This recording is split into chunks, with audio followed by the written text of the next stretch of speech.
Just listen to the words for a second. It's to give another of the stars. That's good. I'll explain what this is because we're going to play it again at the end. This song was actually written by one of our employees, Jennifer Rylett, and her partner, MC.D. Williams, the man right there. And it is an amazing song called Unsung Heroes. They wrote it originally to sort of celebrate the work of the Denver Human Services employees, but it really speaks to people who really are in the space of helping people in need. So we're going to play it again at the end so you can maybe listen to the words. But give it up for Dee and Jennifer who couldn't be here. Thank you for putting this together. So Unsung Heroes is the name of the song, and we have unsung heroes in this room. So many of my colleagues on the cabinet and fellow appointees of Mayor Hancock's and Mayor Hancock himself. I wanted to acknowledge a couple of other people. We have Carrie Olson, Dr. Carrie Olson, who's on the Denver School Board. Where's Dr. Olson? Oh, well, there she is. Thank you for coming. Elected school board member. I don't know if I see any other elected folks in the room, but thank you very much for making time to come. This is really special.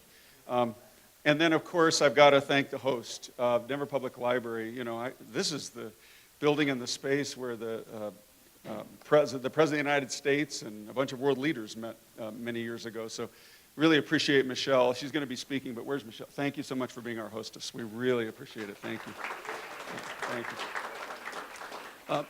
I wanted to start by teeing this up with the statistic that I like to use everywhere I go, which is that Denver Human Services serves 1 in every 3 people in Denver. And that number is, to me, very powerful. To think that 240-some thousand people have to walk in the doors of our department to get some kind of assistance. And if you added the work of a lot of these partners, that number actually probably goes up. It's an amazing array of people. You know, it's not who people kind of think of needing human services help. It's a real cross-section of this community that comes in and needs help. And when I started thinking about that number, when the mayor really honored me by appointing me to this position about 4 years ago, I started thinking about what we could do to really change that trajectory, or at least play a role in that trajectory that says, can we do different, can we do better to maybe even make it so people don't need our services? Kind of a lofty dream, but one that I think we need to talk about. So that is really where the Human Together strategic vision for the Department of Human Services came.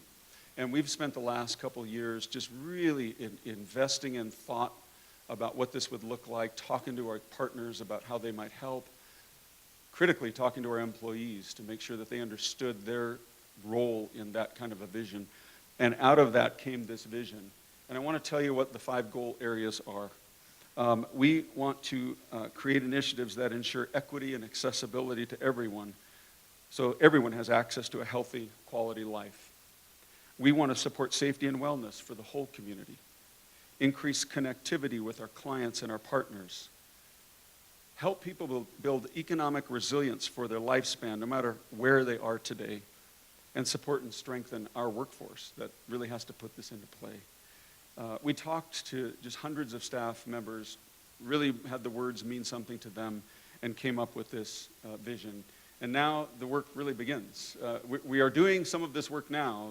Don't worry about that. But in terms of making this more robust, the work really begins now. In the next 3 years, we hope to work on making sure our essential services are strong, make sure we're providing the kind of food assistance and child welfare work that really makes sure we're doing that job. But we're also looking to look at innovative kind of activities, like placing children in the school, you're going to hear from, placing social workers in the school, you're going to hear from, where we really try to have hands-on families to see how we might be proactive around child welfare issues. And then the innovative immigration and refugee program you're going to hear about, which again is a proactive measure so that maybe that community doesn't ever need to come into our department. We work ahead of it to be sure that they're taken care of.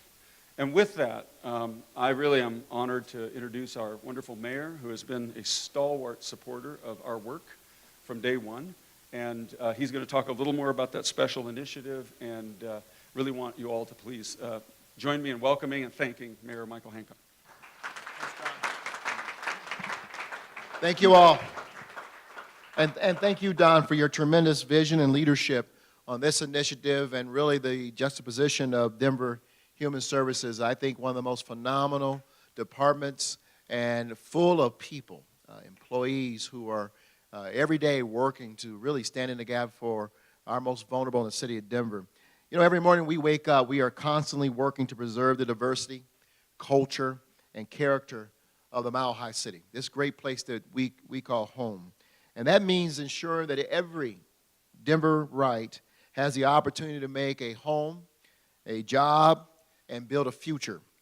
Human Together lays out a plan to support a healthy and connected community where no one gets left behind.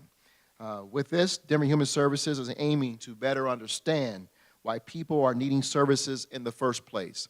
For those of you who have been listening and tuned in, I hope you are beginning to hear a pattern, whether it's Don Morris stepping up, whether it is Troy Riggs, the Department of Safety, stepping up, or it's Bob McDonald, who you're going to hear from in just a few moments, or I think you're going to hear from Bob McDonald. But you begin to hear the departments in the city of Denver beginning to say, what are the root causes of the symptoms that we are treating so we can get to them? And as Don is saying, this Human Together is about getting to, before you arrive here, we want to understand what might bring you to us. And that's a powerful statement. This program design help them get to people who may need the support before they walk through the doors. For example, if we support, as Don pointed out, our immigrant and refugee families as soon as they arrive in Denver, we can start setting them on the path to their American dream right away. To improve our connections with Denver's immigrant and refugee communities, Denver Human Services has been piloting several key initiatives to connect them and to support that they need for them and for their families. Today, I am pleased to announce the formal creation of a new, meaningful, community-led Denver Human Services Immigrant and Refugee Program. It is led by Victoria Aguilar, one of the great superstars of our community. She co-chairs our Commission for Immigrants and Refugees, and she is a longtime Denver Human Service employee. The program will continue the initiatives of the pilot and will look for ways to improve the delivery of services to these communities. And with that, I'm proud to bring her up here. And let me say this before Victoria gets to this podium. We have been able to stand up and boldly speak about the importance of protecting immigrants and refugees in our city and making sure that Denver never neglects its value of being an inclusive and welcoming and open city. One person who I take with me no matter where I go to address immigrants and refugees, she is one of my chief advisors, always in my ear, is Victoria Aguilar. So I'm proud to bring her up here. Victoria?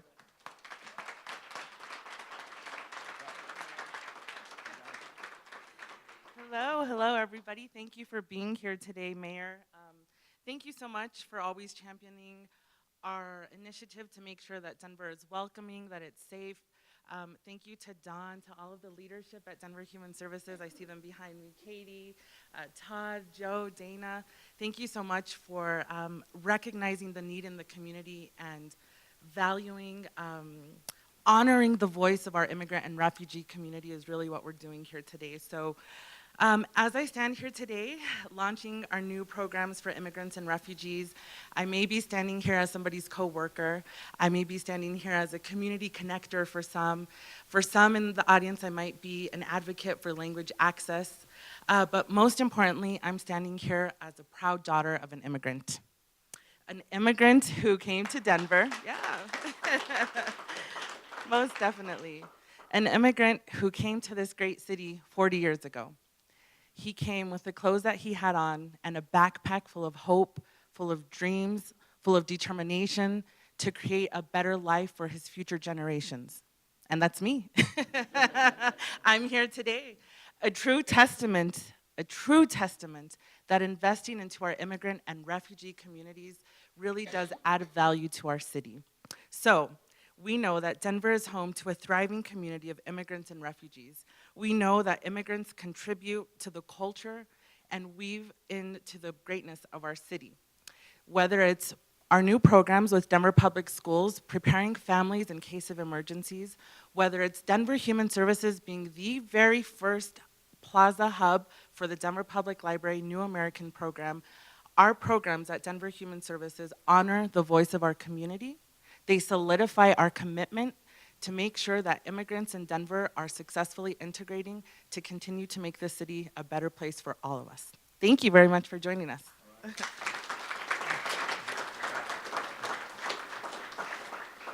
And really, I thought it was just an amazing way to launch the bigger vision by talking about a program that we think is so special and so unique, and also will impact people who, if we do it right, and again, if they get on public services, immigrants, it can be a negative down the road, the way it's headed. So if we can keep them on the right side, it really works well, so we're pleased for that. Now I want to have our hostess come up and share with us a few words, because our goal around equity and access is really like living and breathing in this building and in the buildings that Michelle oversees across the city. Denver Library System really already partners with a lot of us in this room, with Bob McDonald, with our team, around how to help folks who end up in this building where this is the only place they can come and get on a computer or use a phone or whatever, if they're really living on the street. So I want Michelle to come up and talk a little about what she's doing and how we're partnering, and it gives you some idea of where this kind of partnership will lead us to a better day. So Michelle, please. Thank you, Donna. I kind of feel like I don't need to talk now, because apparently our message about the great services being provided by the library are getting out. You basically just stole my whole speech. But we are pleased to host Denver Human Services today as they launch this new strategic plan. We're also really excited to partner with them on their new Immigrant and Refugee program. We have a long-standing, award-winning program called Plaza that is all about welcoming immigrants, refugees, asylees into our community and helping them create and live the dreams that they came here to enact. They're really places for people to connect with each other, with experts, with information and resources to help build Denver's successful global community. And we think the connection to these new services at DHS will further provide a benefit to that community. I want to just reemphasize some of the vision and goals that Don outlined in the new Human Together plan, because they really do marry up with the values and the services that our institution provides as well. So the vision of a healthy community where people are connected, supported, safe, and well, which includes increasing equity and access, ensuring safety and wellness, improving connectivity, encouraging economic resilience, and supporting our workforce. That's basically the mission of the Denver Public Library and why we are so pleased to help enact this strategic plan in partnership with them. We are constantly looking for ways to reduce barriers for people to get access, and particularly people experiencing adverse life challenges. And this is a place that we partnered with DHS on several years ago now. When we hired, they actually helped us hire our first social worker, Alyssa Hardy, who is here with us today, back in 2015. And they've been in partnership with us ever since. We now have 4 social workers, 6 peer navigators, some of whom are in the room. They do amazing work to help people not only in this building, outside of this building, but across our entire city. So I would really love it if you helped me acknowledge the important work that they're doing. And raise your hands. Raise your hands. Come on. And I also want to thank Mayor Hancock and City Council for their support in funding our wonderful community resource team. The work that they are doing really is impacting people all across the city, as I said. We're currently serving over at least 3,500 customers a year, helping them access not just library programs and services, but also getting them help at a more critical level with referrals for housing, healthcare, emotional support, and more. And of course, we're doing that in partnership with Denver Human Services and all of the other fine agencies, most of whom have leaders standing behind me. So we're really excited about this, and welcome, and thank you all for coming, and I will turn it back over to Don.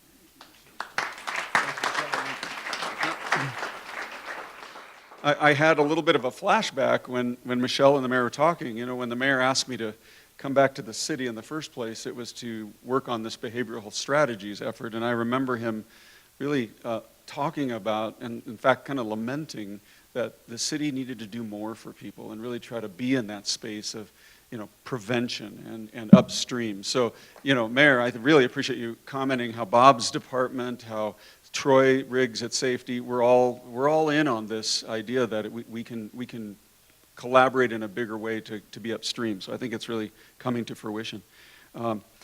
In our whole three-point kind of effort here, we talked, as I said, to lots and lots of staff members, and we heard from community members, some community members, that, you know, human services also has sort of an image out there, and for folks who don't get services, sometimes it's not the best image.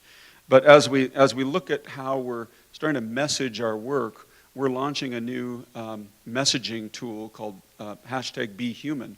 And we thought the best way to sort of talk about that was actually through our own employees, and actually through employees who themselves had come through the system. So really, really honored to have Beverly Lucero, who works in our financial services division, who is honoring us by, frankly, telling her story for us today. And Beverly, I really appreciate you doing that. So please, join us. Yeah.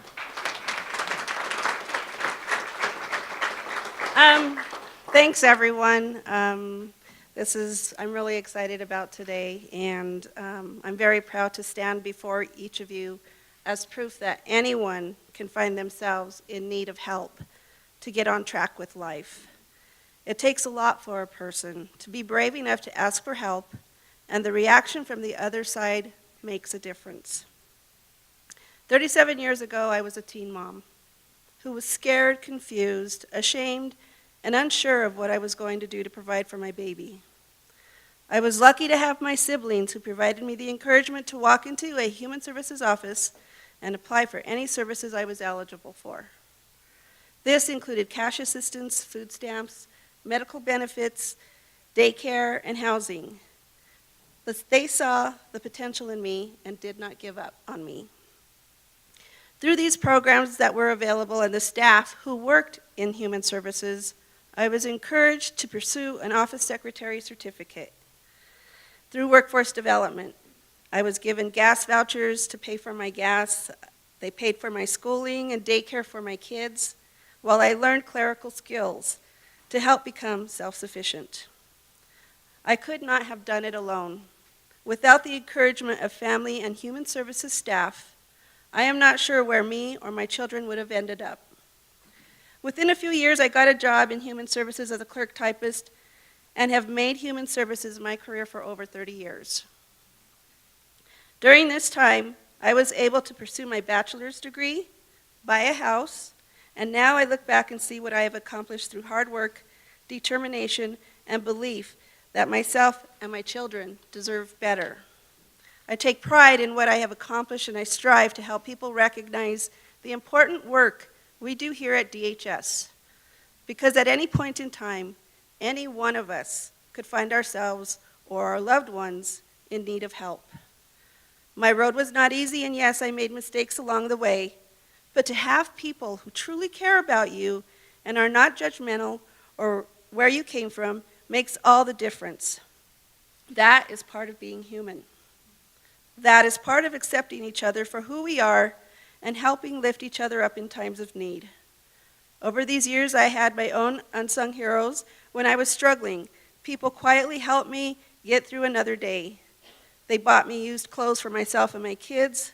They gave me a pat on the shoulder or a smile and a hug. We shared cheers. Once I even remember we were given a Kentucky Fried Chicken meal towards the end of the month because I only got paid once a month at the job I had.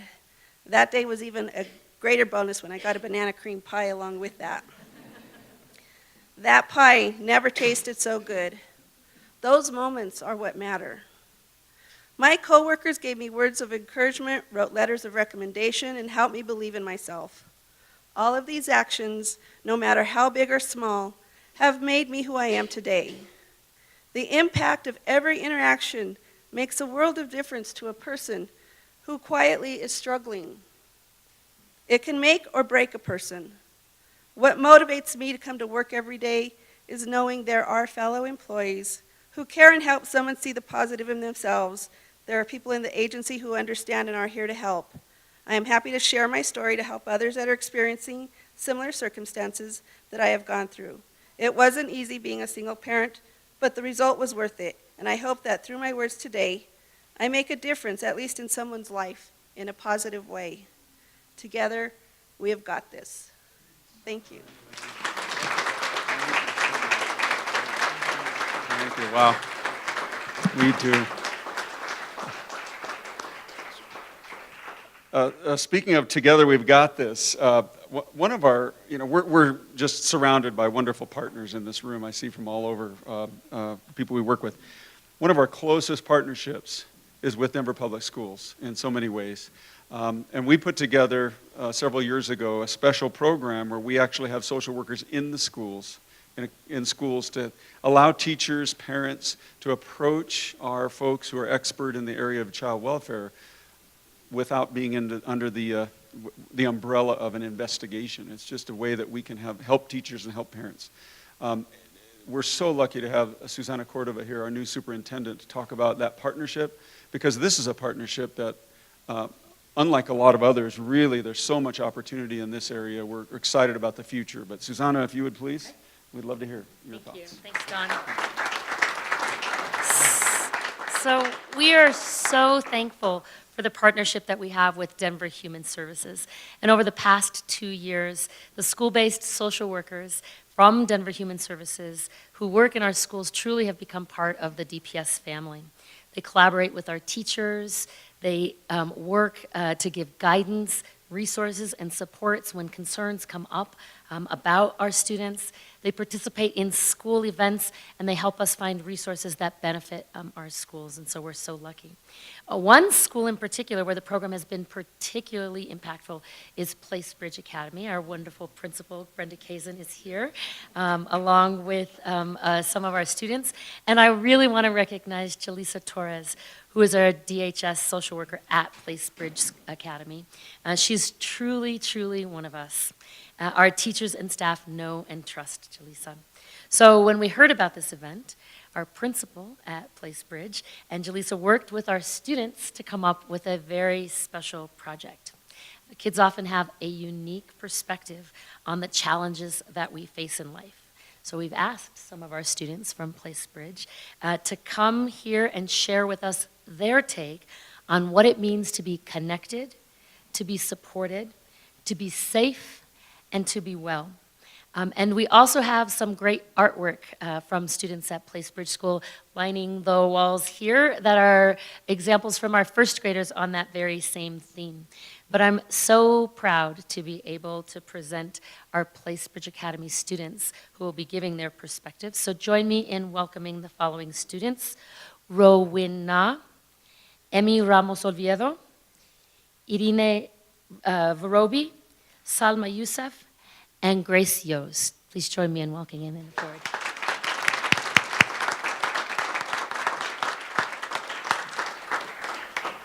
All right, before I start, I would like to thank Miss Kazin for helping me get over here.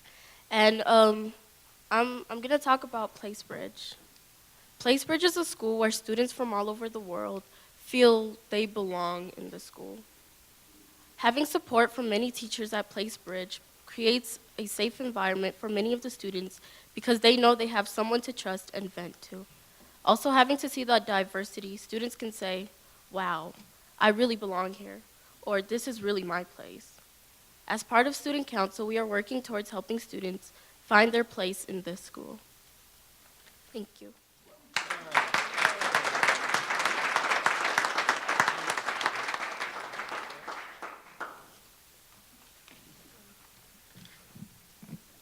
I would first like to thank Miss Principal Kazin.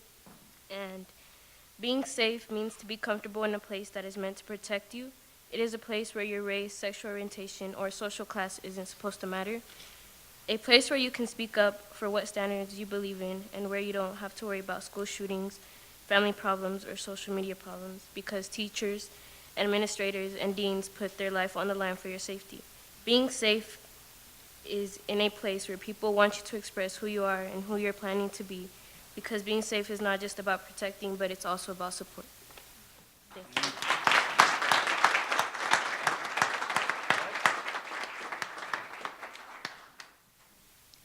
My name is Rowan, and I would like to thank Principal Kazin for giving us this opportunity to speak in front of people. So I will talk about what it means for students to feel well. Students feel well when they feel comfortable or they don't have any worrisome type of behaviors. They should be able to go to school or anywhere and feel like they belong here, and as well as like not worrying about if there's something wrong or not. Sometimes students have worry about things that they shouldn't be, so Place Bridge Academy gives all students opportunities to take their time and also think about what they could do, and they give many opportunities for the students for what they can and cannot do, but as well as be able to continue on and feeling comfortable around the school. Thank you.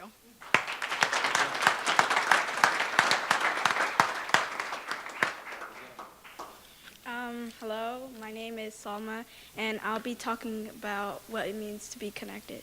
To be connected means to have a similarity with someone. It also means to have a strong relationship. Connected means someone putting faith in you or really has trust in you. For example, every day I come to school and all my teachers are supporting me to have a better future. Teachers support me by helping me learn new things and explore the world around me. And that is how I am connected to them. Thank you.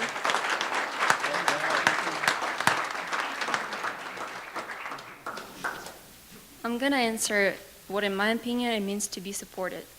Being supported is acknowledging at least one person that demonstrates care. Support is having someone that doesn't criticize any of your actions, but rather attempts to comprehend your motives. I remember being afraid of certain situations that scared me at the time, but I kept doing them. When I faced a serious issue, my grandmother was the one that supported me, so I opened up to her and she helped me return to an adequate state of mind.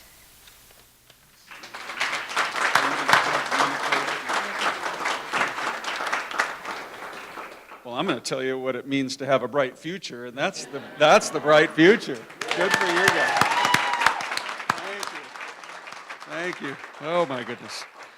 Well, that's it. I'm just proud of what we put on the table. I'm really honored to have my partners here in the city, my nonprofit partners. David, good to see you.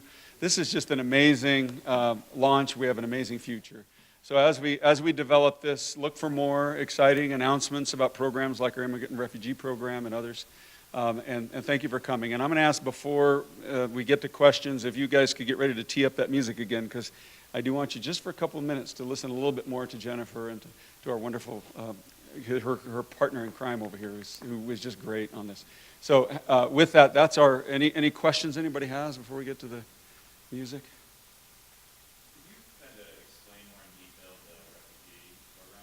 Yeah, let me have Victoria, who runs the program. Sure. So we embarked on this about 6 months ago, really taking a look at how we serve immigrant and refugees, creating a more meaningful program, having community conversations, and how we can connect more to our immigrants and refugees. So some of the services that we will be providing now is English classes, citizenship classes, looking at 5 main areas, which are policy, direct services, community connections, partnerships, and advocacy for not only our external community, but also our internal staff to be trained on how to more appropriately serve our communities.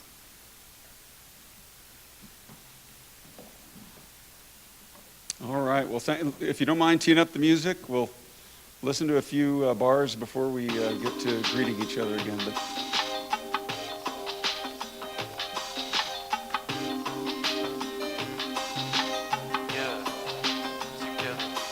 to the M, to the L, to the K. Here's to the heroes around my way. Now they may not be Malcolm X or Gandhi, but the things they do really do inspire me. Like Kennedy to reach for the stars. thank you very much, and you can get autographs from D.C. Williams right there. Thank you all very much for coming. Thank you.